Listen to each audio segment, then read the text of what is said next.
Hello friends, welcome to Reno TNPSC channel. இன்றைக்கி நம்ம இந்த வீடியோவில் குரூப் 2 குரூப் 4 சிலபஸ் மாற்றிருக்காங்கன்னு சொல்லிட்டு டிஎன்பிசிலேருந்து அறிவிச்சிருக்காங்க. அதை பற்றி பார்க்க போகிறோம். குரூப் 2 சிலபஸ் என்ன, குரூப் 2 2A இதுக்குள்ளே சிலபஸ் என்ன அப்படின்னு பார்ப்போம். சிலபஸ் மாற்றிருக்காங்களா அப்படின்னா மாற்றலாம் ஒன்றும் செய்யலை. யூனிட்டை கம்மி பண்ணி கொடுத்துருக்காங்க. அதில் 8 9 யூனிட்டாக இருந்ததை இங்கே 6 யூனிட்டாக கொடுத்துருக்காங்க. மெர்ஜ் பண்ணியிருக்காங்க. அதே டாபிக் தான். அதில் மாற்றம்லாம் பெருசாக கிடையாது. ஆனால் என்னென்னா அதில் இந்த டாப்பிக்லேருந்து இவ்வளோ கொஷின் அப்படின்ட்டு கிடையாது. இதில் இந்த டாப்பிக்லேருந்து இத்தனை கொஷின், ஒவ்வொரு டாப்பிக்கும் இவ்வளோ கொஷின் அப்படிங்கிறத அவங்க சொல்லியிருக்காங்க. அது நமக்கு ஒரு ரொம்ப அட்வான்டேஜ். அது நமக்கு ஒரு நல்ல ஒரு கிஃப்ட்டு மாதிரி. ஏன்னா நம்ம இந்த டாப்பிக்லேருந்து இவ்வளோ கொஷின் கேட்பாங்கன்னு சொல்லிட்டு எதுக்கு ரொம்ப இம்பார்ட்டன்ட் கொடுக்கணும், அந்த இதில் இத்தனை கொஷின் அப்படின்னு சொல்லிட்டு நமக்கு தெரிஞ்சுட்டுனா ரொம்ப ஈஸியாக படிக்கலாம். எதை நல்லா இம்பார்ட்டன்ட் கொடுத்து நிறைய படிக்கலாம், எதை கொஞ்சம் ஒமிட் பண்ணலாம், எதை கொஞ்சம் லைட்டாக படிக்கலாம், அந்த மாதிரி படிச்சுக்கலாம்.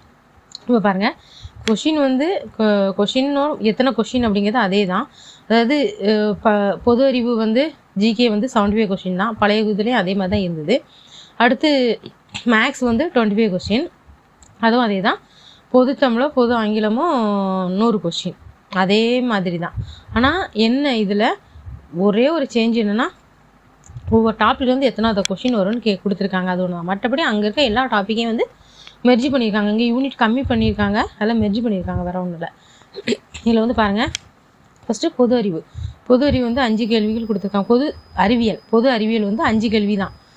5 கேள்வி பார்த்திங்கன்னா சயின்ஸு. இப்போ இந்த இதில் பொது அறிவில் பொது அறிவு எல்லாமே பட்டப்படிப்பு தரம்னு கொடுத்துருக்காங்க. ஸோ நீங்கள் 6th-12th வரைக்கும் படிக்கணும்.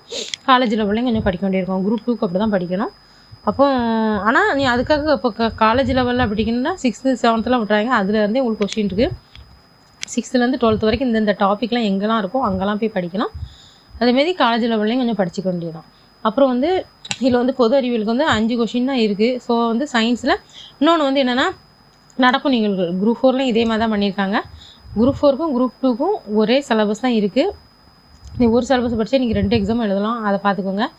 நடப்பு நிகழ்வுகள் கரண்ட் அஃபேர்ஸ் இதில் சேர்த்து விட்ருக்காங்க. அங்கே 2வது யூனிட்டாக இருந்து பழைய சிலபஸில் அதை இந்த ஃபஸ்ட் யூனிட்லேயும் இதில் இருக்க செகண்ட் யூனிட்லேயும் 2லேயுமே சேர்த்து விட்ருக்காங்க. இந்த நடப்பு நிகழ்வுகள் எப்படின்னா சயின்ஸ் சம்மந்தப்பட்ட நடப்பு நிகழ்வுகள் என்ன இருக்கோ அது கேட்பாங்க.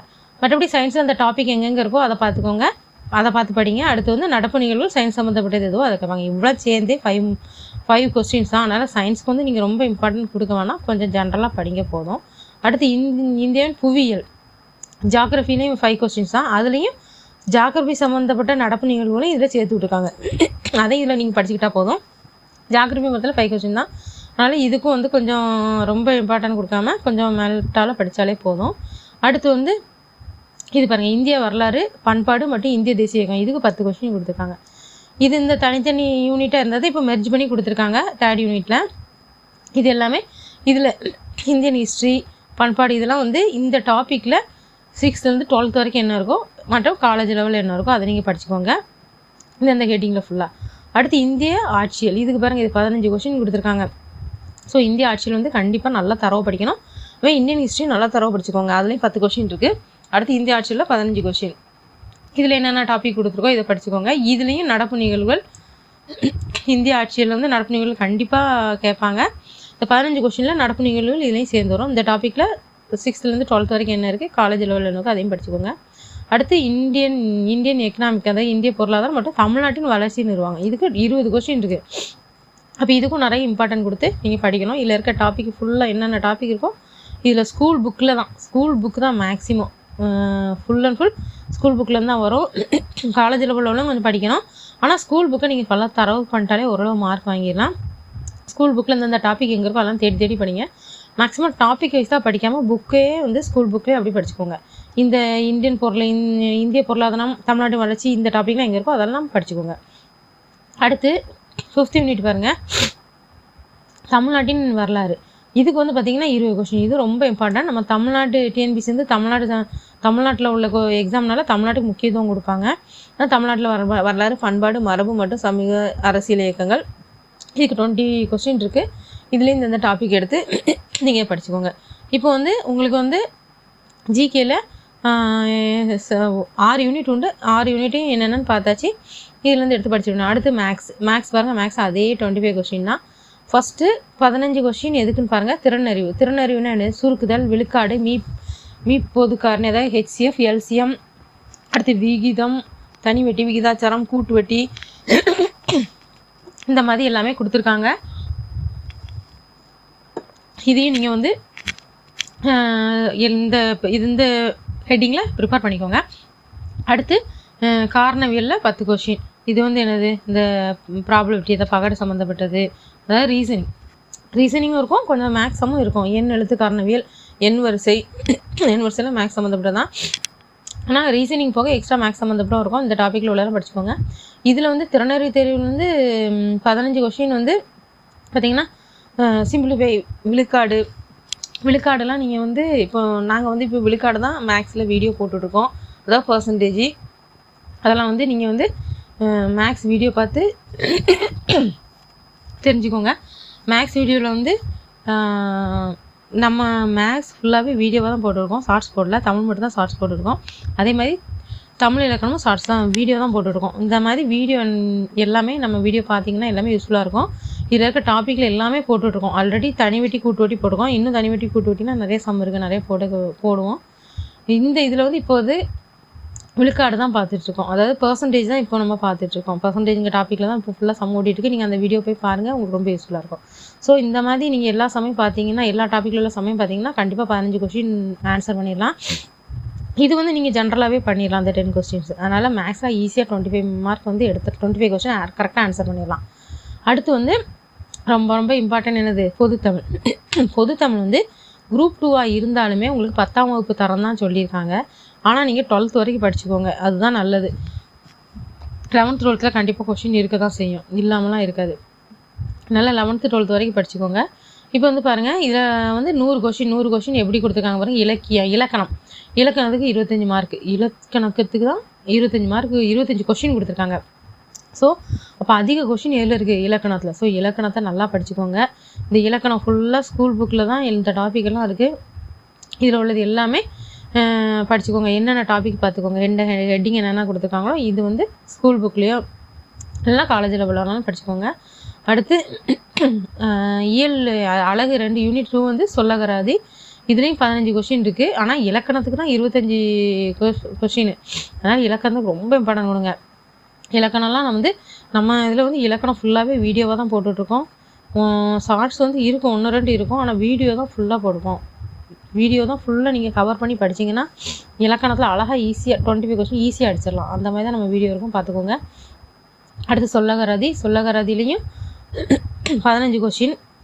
இதுலேயும் வந்து இது வந்து நிறைய நம்ம வந்து ஒரு பொருள் பன்மொழி, ஒரு மொழி, ஓரெழுத்து ஒரு மொழியெலாம் நம்ம ஷார்ட்ஸில் ஃபுல்லாகவே போட்டுக்கோம், பார்த்துக்கோங்க. இந்த மாதிரி ஹெட்டிங் வந்து 6th 12th வரைக்கும் உள்ள புக்கில் வந்து நீங்கள் பார்த்து படிச்சுக்கோங்க. இந்த ஹெட்டிங்கில் எல்லாமே இருக்குது ஸ்கூல் புக்கில். ஸ்கூல் புக்கை பரட்டி பார்த்தீங்கன்னா உங்களுக்கு தெரியும். அதுக்கடுத்து எழுதும் திறன். இது ஒரு 15 கொஷின் கேட்பாங்க. ஒரு சொற்றொடர் எப்படி அமைத்தல், தொடர் வகை சொல்கள், செய்வினை, செயற்பாட்டு வினை, தன்வினை. இது வந்து அதாவது டேரக்ட் இன்டேரக்ட் அப்படி வரும்ல, டேரக்ட் ஸ்பீச் இன்டேரக்ட் ஸ்பீச் வரும்ல, அந்த மாதிரி. அது எல்லாமே இது சென்டர்ஸ் நம்ம எழுத தெரியணும்.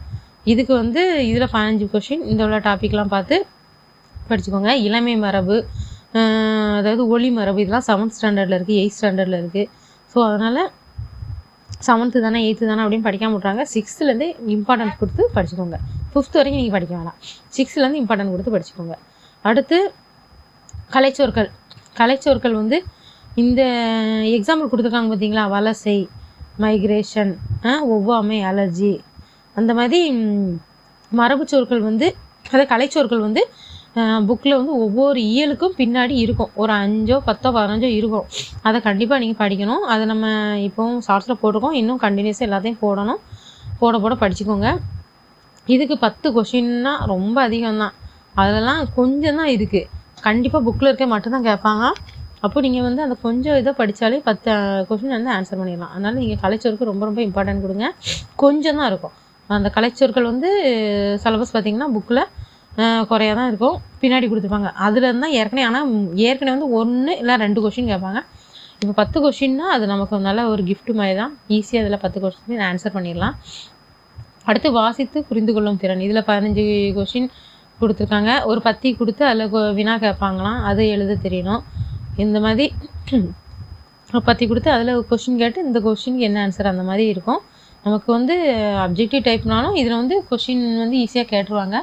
இதை வந்து நீங்கள் ஈஸியாக எழுதிக்கலாம், புரிஞ்சு நீங்களே புரிஞ்சு எழுதுகிற மாதிரி தான் இருக்கும். அதனால் இதில் 15 மார்க்குங்கிறது ரொம்ப நல்ல விஷயம். அழகாக நீங்கள் ஆன்சர் பண்ணலாம்.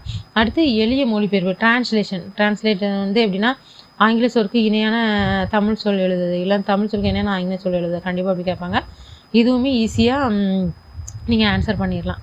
அடுத்து கடைசி பாருங்கள் 15 மார்க் எதுக்கு? இலக்கியம், தமிழறிஞர்கள், தமிழ் தொண்டு, இதுக்கு வந்து என்னது 15 மார்க்கு. இப்போ திருக்குறள் பார்த்திங்கன்னா திருக்குறளில் 20 அதிகாரம் கொடுத்துருக்காங்க. அந்த 20 அதிகாரம் கண்டிப்பாக நம்ம ஸ்கூல் புக்கில் இருக்கும். அந்த 20 அதிகாரத்தை தான் கொடுத்துருக்காங்க. இந்த 20 அதிகாரத்தில் உள்ளது மட்டும் நீங்கள் படித்தா போதும். அந்த என்னென்ன அதிகாரம் கொடுத்துருக்காங்களோ அதை மட்டும், அது சம்மந்தப்பட்ட மட்டும் படித்தா போதும்.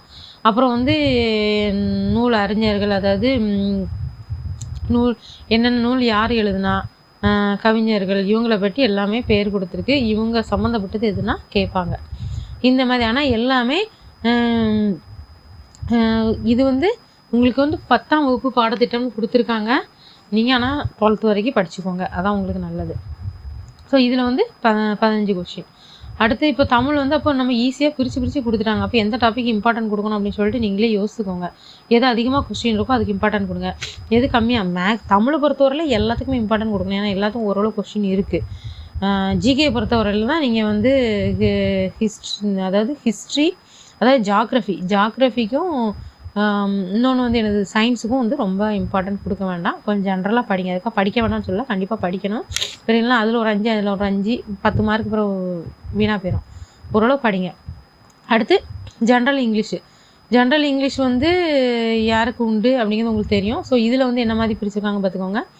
கிராமர் வந்து 25 கொஸ்டின் கொடுத்துருக்காங்க, வெக்கபுலரி 15 கொஸ்டின் கொடுத்துருக்காங்க, ரைட்டிங் ஸ்கில் வந்து 10 கொஸ்டின்ஸ் கொடுத்துருக்காங்க, டெக்னிக்கல் டேர்ம்ஸ் வந்து 10 கொஸ்டின்ஸ் கொடுத்துருக்காங்க, ரீடிங் காம்ப்ரிஹென்ஷன் வந்து 20 கொஸ்டின் கொடுத்துருக்காங்க, டிரான்ஸ்லேஷன் வந்து 5 கொஸ்டின் கொடுத்துருக்காங்க. இப்போ டிரான்ஸ்லேஷன்லாம் உள்ள ரொம்ப இம்பார்ட்டண்டாக கொண்டு வந்திருக்காங்க, அதனால் அதையும் படிச்சுக்கோங்க. அடுத்து லிட்ரரி ஒர்க்ஸ் வந்து யார் என்ன எழுதுனா அந்த மாதிரி அந்த பொயட் அவங்களோட பேர் கொடுத்து அதை பற்றிலாம் கேட்பாங்க. ஸோ அதுக்கு வந்து 15 கொஸ்டின். ஆனால் எல்லாம் எஸ்எல்சி ரேங்க் தான் கொடுத்துருக்காங்க. இதில் யார் பேர் இருக்குன்னு பார்த்துக்கோங்க. அதை பார்த்துட்டு என்னென்ன கேட்டிருக்காங்க, என் பர்த் லெட்டர் எப்படி, ஜவஹர்லால் நேரு எழுதுனது, அப்படி என்னென்ன டாபிக் கொடுத்துருக்குன்னு பார்த்துக்கோங்க. யாரை பற்றி கொடுத்துருக்குன்னு பாருங்கள். அவங்கள்ட்ட சம்மந்தப்பட்ட புக்கில் இருக்கும். அது எஸ்எஸ்எல்சி ஸ்டாண்டர்ட்னே கொடுத்துட்டாங்க. ஸோ நீங்கள் 12th வரைக்கும் படிச்சுக்கோங்க. அவங்க கொடுத்துக்க 10th வரைக்கும் தான், இருந்தாலும் நம்ம 12th வரைக்கும் படிச்சுக்கிட்டா நல்லது. அவ்வளோதான். இதில் என்ன பெருசாக சொல்கிறதுக்கு ஒன்றும் இல்லை. இந்த சிலபஸ் வச்சு இப்போமே படிக்க ஆரம்பிச்சிருங்க. 2025 நீங்கள் வந்து கண்டிப்பாக பாஸ் பண்ணணும் அப்படிங்கிற ஒரு எய்மோட சிலபஸும் புதுசாக கொடுத்துருக்காங்க. இதில் எவ்வளோ கொஷின் வரும்ன்ட்டு எக்ஸ்ட்ரா ஒரு ஐடியா வேறு கொடுத்துருக்காங்க. அது நமக்கு ரொம்ப யூஸ்ஃபுல்லாக இருக்குது அந்த ஐடியா. அதனால் மார்க் வைஸாக படிங்க. இப்போ ஃபஸ்ட்டில் தமிழ் எடுத்துக்கிட்டிங்கன்னா இந்த இதில் வந்து இலக்கணத்தை எப்படி படிக்கணும்னு ஃபஸ்ட்டு சொல்கிறேன். இலக்கணத்தை ஃபுல்லாக கம்ப்ளீட் பண்ணிட்டீங்கன்னா சரி 25 mark okay, 25 question okay. 25 question நம்ம ஈஸியாக ஆன்சர் பண்ணுறதுக்கு நம்ம ரெடி ஆகிட்டோம். அப்படி வந்து முடிக்கணும். இந்த இலக்கணத்தை படிச்சிட்டிங்க அப்படின்னா நீங்கள் வந்து கன்ஃபார்மாக என்னால் 25 கொஸ்டின் ஆன்சர் கரெக்டாக பண்ண முடியும் அப்படிங்கிற ஒரு கான்செப்ட்டுக்கு வந்துடலாம். ஒரு கான்ஃபிடென்ட் இருக்கணும். அந்த மாதிரி படிங்க. இலக்கணம் எடுத்துக்கணும். அடுத்து சொல்லக்கூடாது இதில் உள்ள டாபிக் எடுத்திங்கன்னா ஸோ இது 15 கொஸ்டின் நம்ம ரெடி ஆகியாச்சு. அந்த மாதிரி படிங்க. சும்மா வந்து அதான் நுனிப்புல் மெஞ்ச கலந்த மாதிரி படிக்கவே கூடாது. நல்லா டீப்பாக நல்ல ஆழமாக இறங்கி ஒரு டாபிக் எடுத்தோமா ஃபுல் அண்ட் ஃபுல் படிச்சிடணும். இந்த இதில் என்ன கொஷின் இருந்தாலும் நான் ஆன்சர் பண்ணுவேன், அந்தளவுக்கு நீங்கள் படிச்சிடணும்.